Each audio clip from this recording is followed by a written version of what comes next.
What is going on, guys? Dealer back again with yet another video, and holy crap, do I feel like a bad stepdad. Yes, Timmy, I promise we will eventually go to Chuck E. Cheese, and I will eventually do what I say I'm gonna do. No, seriously, pandemic's kind of affected some people close to home, and I've been spending some time there, but this week marks the return, and hey, at the end of the day, we got some topics to cover. I'm sure you guys are tired of hearing Colt and Rand and Zachary, all these frauds, and you're not tired of hearing it. You're not tired of them covering? Well, you know what? I'm going to cover it anyway. Thank you so much for all the messages. Seriously, hit the like button if you end up enjoying the video. Maybe show a friend. Subscribe. You know the routine. And let's get into it.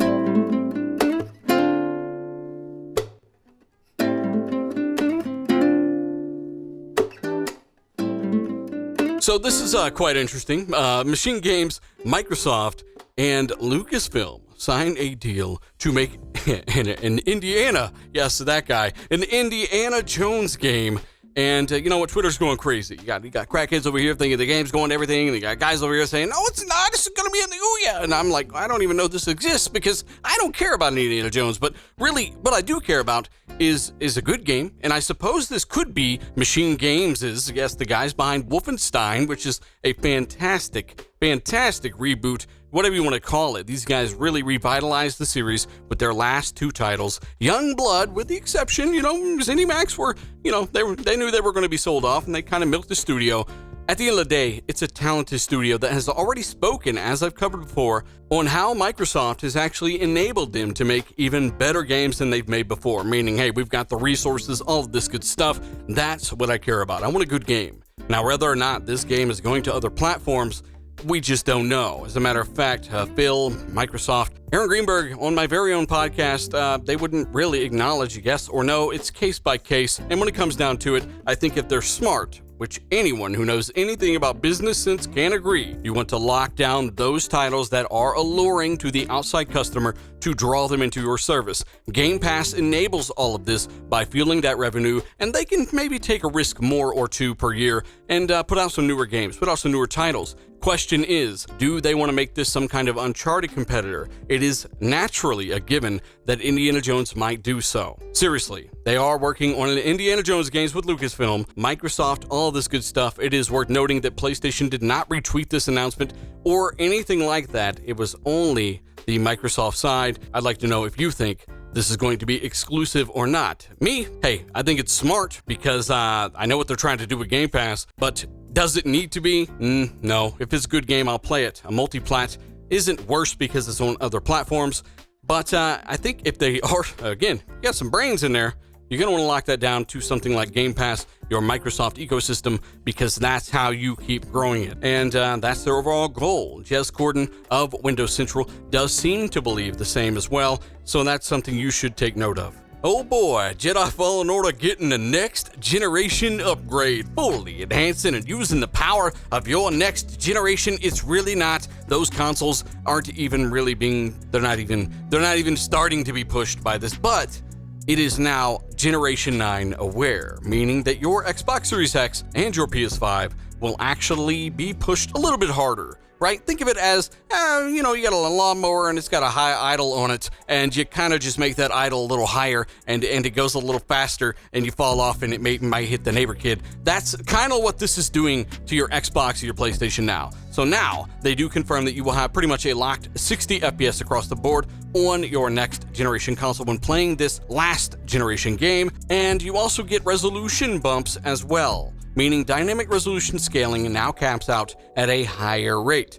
This means at 1440p 60 FPS for the Xbox Series X and somewhere around 1200p for the PS5. Remember, these boxes are not really being maxed out, and anybody who watched my last video knows that The Verge and many others are talking to developers and hearing that Microsoft are a little bit behind on the optimization, the driver issues with the box. They are getting more performance out of Series X over time, not to mention it's got more future forward-leaning facing features, say that a bunch of times, that will actually add more capability over its competition. Anybody who's looked into RDNA 2 you the features, what those features do, and how they can really help to stretch those resources even further. If you've looked into these things, you already know this. And for those that are wondering if I've talked about the issues going on with Series X, some of the performance that should be there that maybe isn't quite there on most all games right now, I've already covered this weeks ago. So I've had some people reach out about that. I've already talked about that. If you want to check that out, I'll link that video down below. It's also, well, just find it. It's in my backlog here. And if you have been watching RDX Podcast, you already know we've covered that as well. And you know what? If I sound a little frustrated about that, that's because I kind of is a little. Because, you know, we covered it right when it happened, and then people acting like we're quiet. He's like, seriously? You just don't know how to go to a channel and go look at a video? But yeah, seriously, these boxes are very capable. There should definitely be a performance difference, and it seems like certain games are getting a little bit more out of Series X, but a lot more are getting some more out of the PS5. And according to The Verge, right? You know, you heard it from RDX Podcast and people like Jez Gordon and you know, all that stuff a long time ago, but The Verge now and others are reporting this stuff. So you've got to kind of just slow down a little bit, quit running by the kid pool, and you know, you're seriously going to fall and hurt your knee. Hey, again, something else I wanted to bring to your attention real quick. Mass Effect Andromeda / not Andromeda, wrong game, Legendary Mass Effect Legendary Edition is apparently releasing March 12th or March 21st. And hang on, let me do this. This is the new way I do things, right?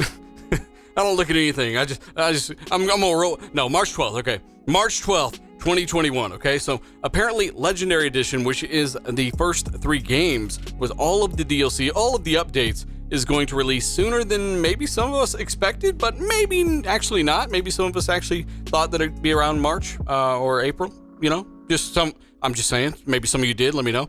And that will be out. And you know what? It'll be nice. Hopefully, EA do utilize the new systems as well, kind of like they're doing with Star Wars.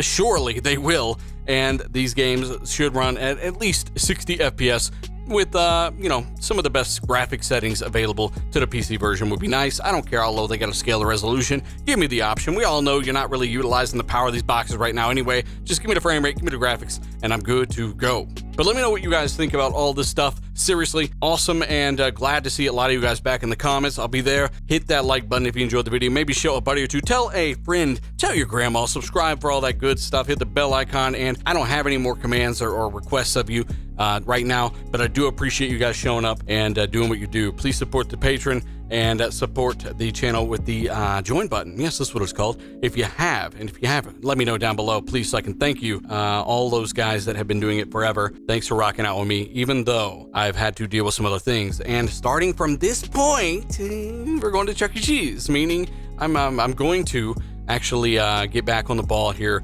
keep dropping videos and doing all this stuff. So again, it's all because of you. Thank you so much for what you do. And yeah, I'll see you in the comments. I'm Dealer. I'm out.